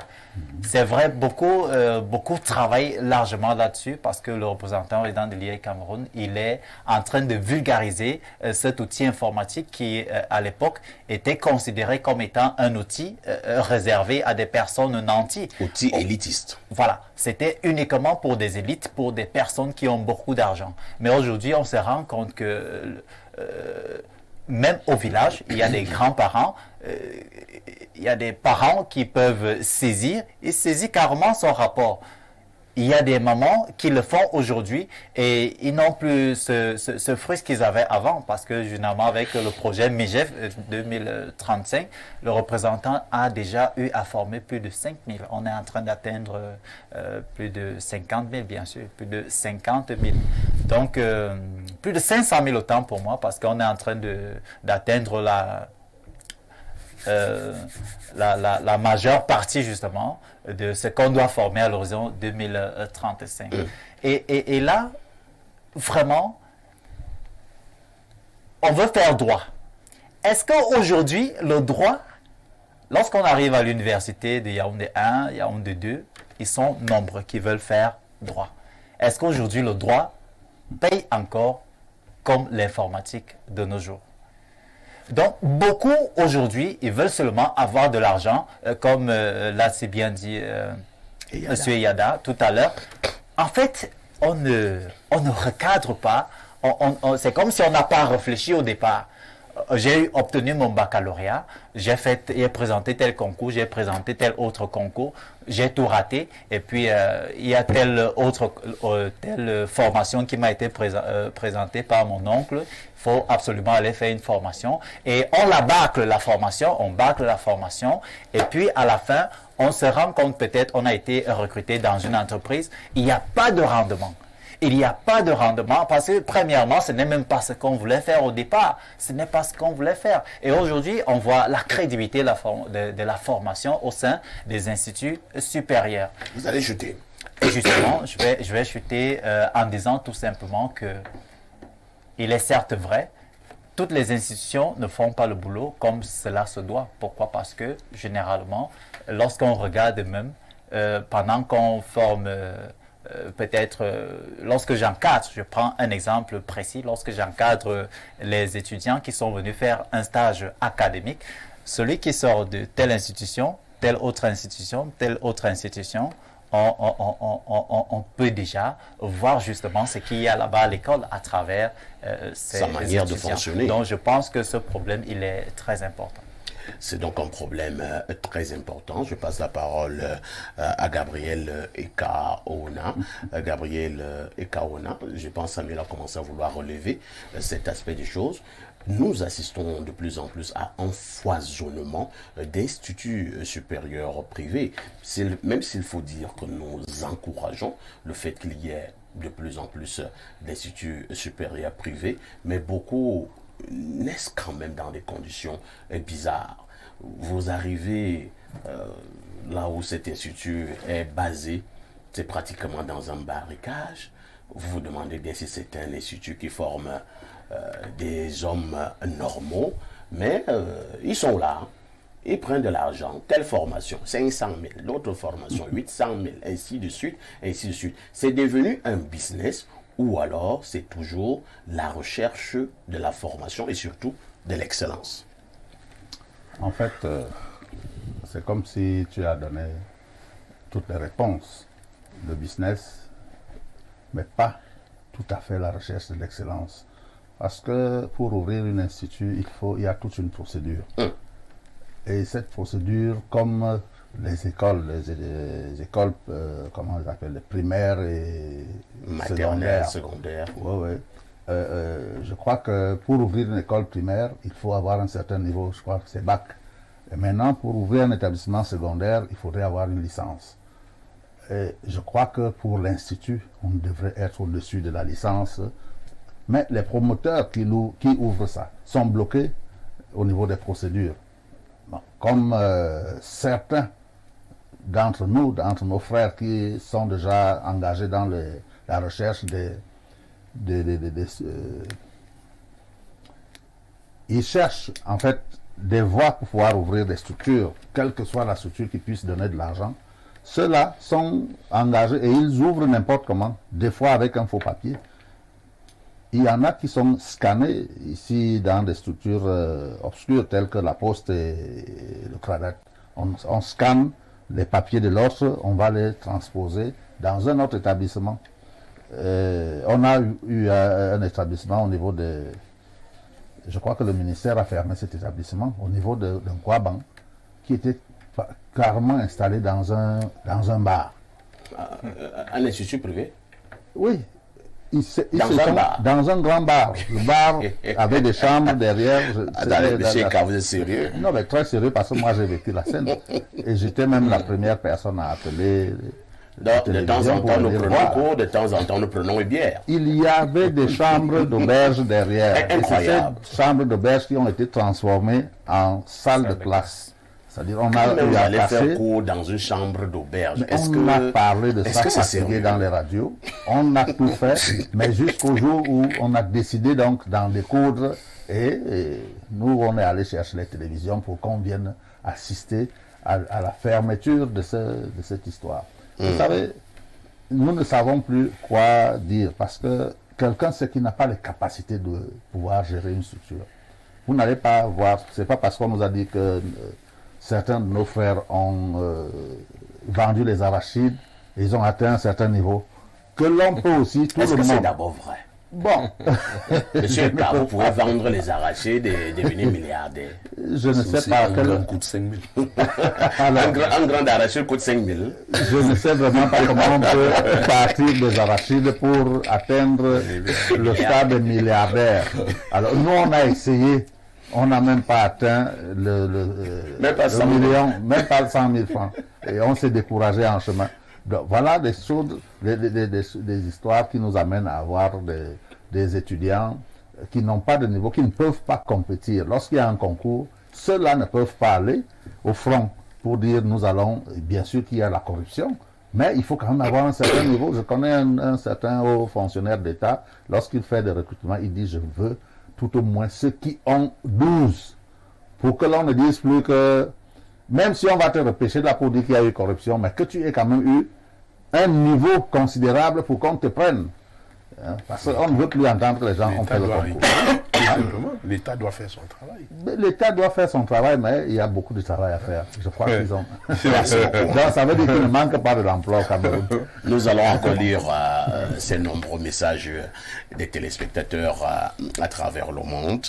Bonjour, parfait, il y a ton riche panel. Que dire alors de cet IPC qui n'a plus jamais payé ses quotes-parts à l'université de Yaoundé 2 soirs depuis le décès du promoteur et dont les enfants ne peuvent pas avoir leurs attestations de réussite au Minesup depuis des années sous le regard indifférent de l'État. Curieusement, cet IPS continue à rester ouvert. C'est Émilie Jean, parent depuis Yaoundé. J'attends toujours l'appel de VAE. VAE, c'est qui? C'est qui? C'est moi. Ah, d'accord. Finalement, il y a trop d'abréviations. Théophile Vianney, il me dit que c'est TVB. Maintenant, à côté, on dit que c'est VA. À côté, on dit que c'est FAF. BVA. Bon, lui, celui qui est présent, c'est PAE. Ça devient compliqué. Hein. C'est code-là. 2.0. Lisons encore ces nombreux messages jusque-là enregistrés ce matin. Et Yada ne dérange pas les gens. Même le Barça s'entraîne souvent et perd ses matchs. Cette affaire, c'est un état d'esprit. Décidément. Autre message ce matin. Allons à la simple messagerie. Hein. Même s'il faut avouer qu'on a un problème sérieux de connexion depuis ce matin. Hein. Je comprends pourquoi j'ai pas suffisamment de messages. Lisons quand même celui-ci. Bonjour. Bonjour l'Nkouta de journaliste. Vraiment, une fois de plus, le tribalisme. Bonne analyse. Non, ça c'est un jeu message. Hein. Bonjour l'Nkouta de journaliste. Parfait et Yada. C'est dur. Les propriétaires ont reconnu leur téléphone, dont je suis en Djoronko. Pensez toujours à nous. C'est Maotu Angoussou. Vous avez le nom d'un très grand homme politique, perd son âme, il ne faut pas suer son nom. Et Maotu, c'est un grand homme politique et c'était le frère de l'ancien délégué du gouvernement auprès de la commune de Yaoundé, Emma Basile. C'est vraiment bien dit, c'était avant. Pourtant, ils n'ont aucun niveau, combien peuvent... Mon ami Maotu, il faut écrire normalement. Nous revenons au niveau des messages sur WhatsApp et c'est compliqué. Pas de nouveaux messages. La connexion nous joue des sales tours. Cela étant dit, nous continuons au niveau du débat. Samuel Mbonjok, est-ce qu'on ne devrait pas faire une enquête de moralité pour certaines personnes qui ouvrent des instituts supérieurs de formation? Nous avons quand même certains patrons d'instituts de formation supérieure privés, en réalité, qui sont de moralité extrêmement basse. Mais parfois, ici, c'est ce que je m'évertue à dire depuis le début de cette émission. Et je crois que certains pensent qu'il faut toujours caresser l'État dans le sens du poil. Non. Si nous le disons, c'est pour attirer la sonnette, c'est pour attirer l'attention et tirer la sonnette d'alarme parce que lorsque l'État abandonne certaines missions régaliennes, comme celle de l'encadrement et du suivi dans tous les domaines, pire encore dans le domaine de la formation, de la santé, vraiment, nous sommes pratiquement morts. Parce que c'est cette formation qui construit le Cameroun de demain. Et lorsque vous permettez d'ouvrir des écoles, moi j'étais à Douala le week-end dernier, mais je suis allé parfois ici, au fin fond de Koto, je vois une école, c'est une maison que quelqu'un a transformée en une école. Une maison.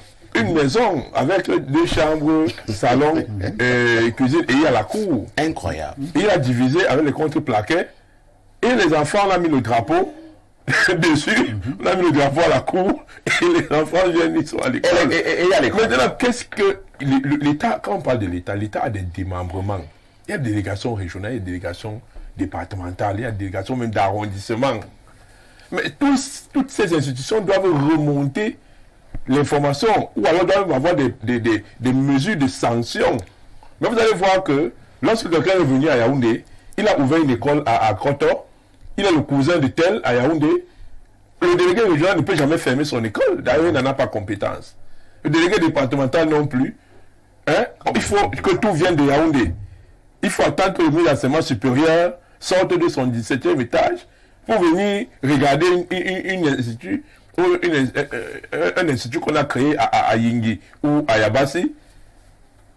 Donc c'est à ce niveau que l'État a abandonné ses missions. Et après on se retrouve avec des clandestins et on commence à dire coup de poing, chasse aux sorcières. Non, l'État ne doit pas fonctionner, un État normal ne doit pas fonctionner comme ça. Et si on regarde même au niveau du suivi, il y a toute une direction qui est chargée de l'enseignement des IPES. Tout à fait. Du suivi des instituts d'enseignement supérieur. Mais toute une direction qui a un personnel, qui a des moyens, hein, ils sont en train de défendre les budgets là, au niveau de l'Assemblée nationale. Mais lorsque les budgets sont montés de façon à ne pas privilégier un certain nombre de programmes pour la construction, ou alors pour la consolidation de ces missions régaliennes de l'État, on va privilégier les lignes où ce sont les missions et les avantages de toute nature, alors qu'il y a des fonctions, des missions régaliennes qui doivent être budgétisées. Et après, on vous dit qu'il n'y a pas de ligne. Il n'y a pas de ligne. Un directeur va faire comment pour aller suivre les établissements sur le terrain. Il n'a même pas de véhicule, pas de bons de carburant. Les bons de carburant sont concentrés chez des gens qui sont des budgétivores. Et voilà à quel niveau. Chez les petites filles. Hein. Ben oui, chez les mères, c'est brune, on les paie en bon de carburant. Ouais. Hein? C'est à ça que sert le budget de l'État. Lorsqu'on ne peut pas attirer l'attention de l'État central, que là, les missions fondamentales sont en train d'être abandonnées, et que nous allons tout droit dans le gouffre, ce n'est pas être un ennemi de la République que de le dire. Moi, je salue encore, j'ai vu les Yanda, disent qu'ils sont des masseurs et les soudeurs des eaux. Mais je me rappelle qu'il y a un pavillon Ben Sikin à Douala, où des gens ont les pieds accrochés parce qu'ils ont fait des accidents de moto. Les Yanda doivent donc être même recrutés. Peut-être qu'ils doivent même créer un institut de massage des os pour aller dans les hôpitaux et commencer à nous souder les pieds des gens là-bas. Voilà des peuples que l'État peut exploiter, capitaliser et les mettre au service. Il y a des orthopédistes qui manquent dans ce pays. Pour ce Maribek est là, dans son département, il se plaint toujours qu'il est seul. À l'hôpital central, il forme des enfants qui fuient, ils partent. Alors qu'il y a les Yanda qui sont là, sans formation universitaire, mais ils ont le don de la nature. Ils soudent les os à la Quintini. Si les Yanda disent qu'ils vont à la Quintini, on va dire qu'ils veulent faire la sorcellerie. Ils veulent faire la sorcellerie. Non, je pense qu'on doit capitaliser. Non, on doit capitaliser parce qu'il y a aussi l'apprentissage par on appelle ça, le nom m'échappe. Il y a une forme de reconnaissance par les travaux. Il y a une forme de reconnaissance de l'expertise par les travaux. Le terme m'échappe seulement. La valorisation des acquis. Par la valorisation des acquis. Hein? On connaît que tel peuple a ses acquis, on les capitalise, on les met en formation pour la jeune génération, s'ils peuvent transmettre ces techniques professionnelles et pratiques pour l'amélioration des conditions de vie des populations. Je crois que l'État doit changer de paradigme et aller vers les éléments factuels qui peuvent aider à l'amélioration et au bien-être des populations. Arnaud Victor Yada, dans son aspect régalien, que doit faire l'ordre gouvernant pour que nous puissions avoir de plus en plus d'instituts de formation supérieure sérieux? Je vais répondre sur par deux. Je vais prendre deux volets pour répondre. Le premier volet, c'est ce qu'Emmanuel Kant disait. La théorie sans la pratique est inutile. Et la pratique sans la théorie est aveugle. Il y a un problème dans nos instituts, même publics, de la pratique. C'est-à-dire, vous avez un enfant... Ce n'était pas Kwame Nkrumah, hein? Non, ça c'est Emmanuel Kant. C'est Emmanuel Kant. Vous avez des enfants à qui vous avez appris ce que c'est que le reportage. Vous avez appris ce que c'est que l'éditorial, la chronique, la note de brève et tout ce qui va dans ce sens. Mais il n'a jamais eu l'occasion de pratiquer. Vous avez des cas ici qui viennent dans des grandes écoles. Tout à fait. Monsieur Parfa, ici, j'ai 6 ans de journalisme, voilà. Bon, ok. Vous lui donnez un papier rédigé, faites un papier, il est totalement buté. C'est la catastrophe. Pourtant, vous avez des gens qui sont arrivés à Info TV, qui à la base n'ont jamais fait journalisme. 2 ans plus tard, des fois même pour les plus intelligents, 6 mois plus tard, mais des gars ont des plans de faire un bon reportage. Un très bon reportage. Donc, il faudrait mettre un pan sur la pratique dans les écoles. Le deuxième pan où l'État doit être regardant, et ça je vais faire une fleur à M. Emini qui écrivait par rapport à l'IPES qu'il a cité, il y a une personnification de projet au Cameroun. C'est-à-dire, je suis promoteur d'une école, le jour que je meurs, l'école meurt. Terminé. C'est le cas même avec des médias, et ainsi de suite. Vous avez quelqu'un qui crée une radio, c'est bien beau. Dès qu'il meurt, la radio meurt. Il faudrait donc maintenant quoi? Que l'État récupère certains projets. Le cas, par exemple, de l'IPES en question. Je pense qu'il voulait parler d'Indissamba. C'est l'Institut Ndissamba. C'est l'Institut Ndissamba. Où il estime que... il n'estime pas, c'est un fait. L'enfant a fini d'être... L'enfant a été formé. Mais depuis que le promoteur est mort, on ne sait pas ce qui se passe. L'enfant n'arrive pas à avoir son diplôme. Ils sont comme ça nombreux. C'est assez dangereux. Parce que si l'État continue à laisser faire, et c'est aussi justement cette tolérance administrative-là, parce que vous êtes assis comme ça un matin, vous dites qu'il y a telle école qui forme là-bas. L'État n'est même pas au courant. C'est autant de choses. Pourtant, quand c'est légal, si le promoteur est mort, l'État peut acheter les parts et récupérer le projet. Et au-delà de ça, il faudrait que les gens commencent à faire les projets, peut-être par communauté, pour que les projets soient des projets à personnalité morale et non à personnalité physique. Pour qu'on ait plus justement ce cas où, quand quelqu'un est mort, il meurt avec son projet. Et si l'État prend ce volet au sérieux, je pense qu'il y a quand même un ministère qui s'occupe de ça, qui est mené par M. Chiroma, l'emploi et la formation professionnelle. Il faudrait donc regarder ce pan de plus près pour que les enfants ne sortent plus avec des gros diplômes remplis de théorie, mais sur le terrain, ils ne savent rien, ils ne maîtrisent que dalle. Ayant dépensé parfois ici, des millions et des millions, parce que la formation coûte cher. Au-delà du coût brut, il y a les aléas d'à côté, il faut l'outillage, il y a le transport, il y a ainsi de suite. Moi, je pense que c'est un sujet assez important et comme on est suivi, on espère que les choses vont changer dans le bon sens. Merci, Arnaud Victor, tout en vous disant que, vous savez, j'étais imbattable en philosophie. La citation est de Kwame Nkrumah. Non, j'ai dit Emmanuel Kant. Non, j'ai dit que c'est Emmanuel Kant. C'est de Kwame Nkrumah. Moi-même, je n'étais pas facile à la théorie sans pratique est vide et la pratique sans théorie est aveugle. Non, Kant lui dit, la théorie sans pratique est inutile. Oui. Mais la pratique sans théorie est aveugle. Ça veut dire qu'il avait paraphrasé Kwame Nkrumah. Quelqu'un a paraphrasé l'autre. La citation est Kwame Nkrumah. On continue avec Ekaona. Nous acheminons progressivement vers la fin de ce débat. Que faut-il retenir par rapport à ces instituts de formation privés au Cameroun, des instituts à qui nous devons faire confiance, ou alors il faut de plus en plus les prendre avec beaucoup de pincettes? Les prendre, ça veut dire qu'on va laisser les instituts clandestins fonctionner. Il faudrait d'abord que l'État crée autour du ministère de l'enseignement supérieur des brigades de contrôle. Et qu'autour de ces brigades, il y ait encore d'autres brigades qui contrôlent les brigades. Parce que nous savons ce qui se passe dans toutes les structures qui surveillent, qui veillent sur le fonctionnement de certaines structures. Il y a trop de corruption. Dès qu'on t'a donné une brigade, ça devient ton porte-monnaie. Lorsqu'on a besoin de quelque chose, on se ravitaille. Il y a aussi trop de laisser-aller, comme on a dit tout de suite. Il faudrait qu'une surveillance accrue soit faite et qu'on ferme définitivement toutes les structures qui ne sont pas en règle. Vous pensez qu'il ne faut pas aller du dos de la cuillère? Il faut appliquer la loi avec toute sa rigueur. Si on n'est pas rigoureux, on ne fera rien de bon. Les structures qui sont en règle perdent beaucoup.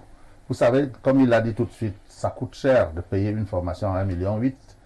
C'est davantage des enfants qui viennent des familles très pauvres, qui se battent à pouvoir rentrer dans ces instituts. Il faudrait que ce soit des instituts crédibles pour que les enfants aient un niveau considérable. la recherche du matricule, comme ils le disent partout.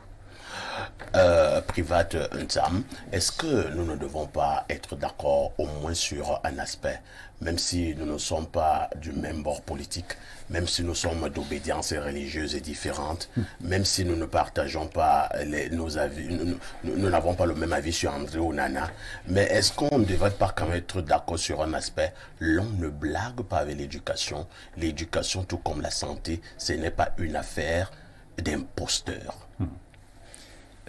Parfait, je pense que quelqu'un avait dit si tu refuses l'éducation à la maison, tu refuses l'enseignement qu'on te donne à l'école, un jour, c'est la vie qui va t'enseigner.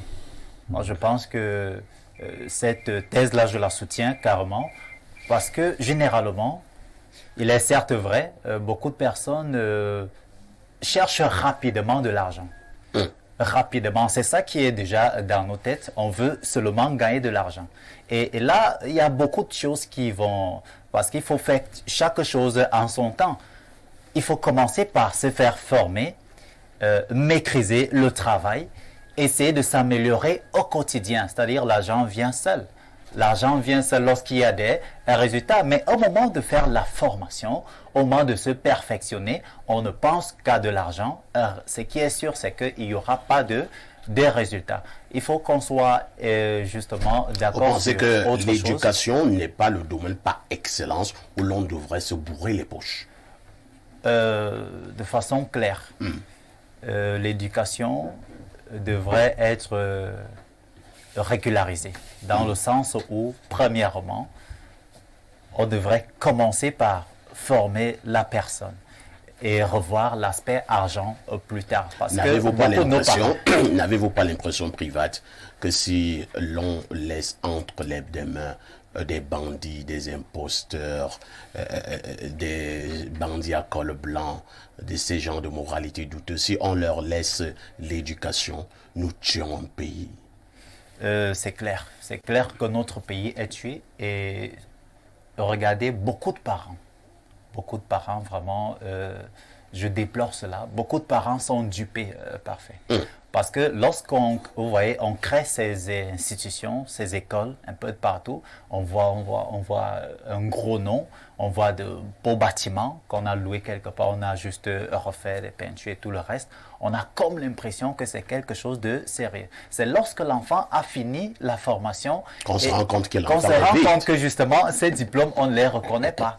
On ne reconnaît pas. Donc, parfois, généralement, les parents sont... Et là, je voudrais vous poser une autre préoccupation. Qu'est-ce qui fait la force de l'IAI Cameroun depuis plusieurs années, où presque tous les produits de l'IAI sont de très bonne qualité? Vraiment, ce n'est pas pour vous flatter, hein. Nous avons le retour au niveau du terrain.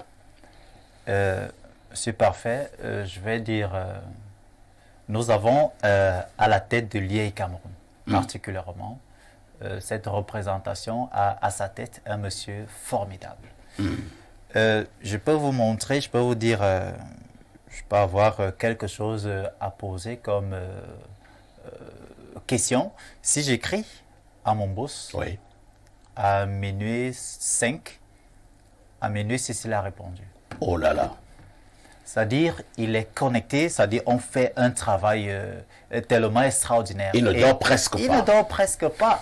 Il surveille à la loupe tout ce qui est fait concernant son institution.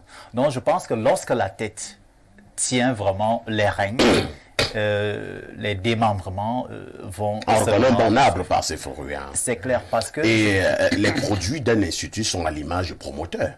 Bien évidemment, à l'image du promoteur. Si le promoteur est un plaisantin, les étudiants seront des tintins. Des tintins. C'est clair. Merci, Private. Arbogaz Virzego Korkotonga, bonjour. Bonjour Parfait, bonjour Monsieur le Directeur, bonjour à votre riche panel. Vous me permettez de vous arracher un mot? Allez-y. Je suis fâché depuis 3 heures du matin. Et pourquoi? Parce qu'une orange est devenue acide comme un citron. Pour preuve... Vous voulez parler de la téléphonie mobile? Le numéro que vous affichez là n'est pas quand même une orange. Certainement vous avez dû en souffrir. Depuis 3 heures du matin. Même encore. Alors, j'ai un petit 2000 francs, je ne peux pas aller prendre le bifaka, faire un retrait pour acheter du poisson à ma mère. Vraiment, que ce qu'il négocie, cette histoire-là, vraiment, de grâce, j'utilise ce panel pour leur demander pardon. On ne peut pas confisquer toute une économie de 3h du matin à 12h. Vous voulez qu'on pose la question de savoir, Orange, le peuple camerounais a fait quoi? Posez la question à Mme Libom Lidiken, que je pense que nous allons aussi lancer un mouvement de cet acabit. Hein. Orange Cameroun, le peuple camerounais a fait quoi? Pourquoi deviens-tu acide?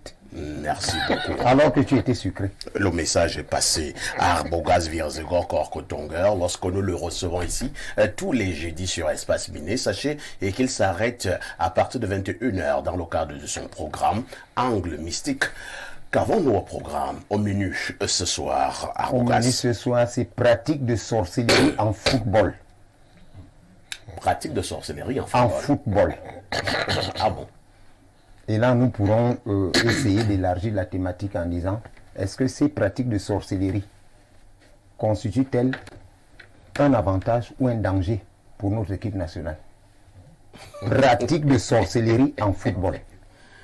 C'est vrai que quelqu'un m'a amené à réfléchir. Hein. Non, Korkotonger, oui, quelqu'un m'a amené à réfléchir sur la publication, la sortie de André Onana, dans son aspect, là où il disait qu'il a toujours eu à respecter un certain nombre de valeurs, les valeurs que lui ont inculquées ses parents. Et il reste à l'image de ses parents. Et il respecte ces valeurs-là. Alors, est-ce qu'on a voulu faire adopter à André Onana d'autres valeurs que ne lui ont pas inculqué ses parents? Vous parlez de valeurs, mais... Je cite André Onana, la lettre... Monsieur André Onana est subtil. C'est un bon communicateur. Vous voulez qu'il perce la marmite puante? Non, il n'a pas percé. Je crois qu'André Onana nous dit... Ouais. Il continuera à respecter les valeurs que lui ont inculquées ses parents. Ça veut dire qu'on voulait le dévaloriser. Est-ce que, quand nous faisons donc le commentaire composé, comme nous faisions au lycée, est-ce qu'on a voulu faire adopter André Onana d'autres valeurs? Ça peut être le cas. Et vous savez qu'une valeur établie n'accepte jamais se faire dévaloriser. Merci beaucoup. Une valeur établie. Qui est passant par faire, je ne sais pas, j'ai un peu de noung dans ma poche, hein. Vous êtes un peu grippé? Je suis même sévèrement grippé. J'ai d'une noung là. Mais comme un soldat, je n'abandonne jamais dans un champ de bataille. Tout à fait, monsieur le Vous savez, si j'étais comme certains, je serais au lit. Hein, parce que la grippe, ça casse le corps. Je voulais vous dire ce qui a échappé à Eyada ce matin. Quoi? Eyada a toujours tout dénoncé. Oui. Mais il lui a oublié de dire ceci. Au Cameroun, le diplôme est devenu une simple présomption de connaissance. En ce sens que l'impétrant ne reflète pas toujours la valeur intrinsèque du parchemin qui brandit. Merci beaucoup. Merci encore Kotonga.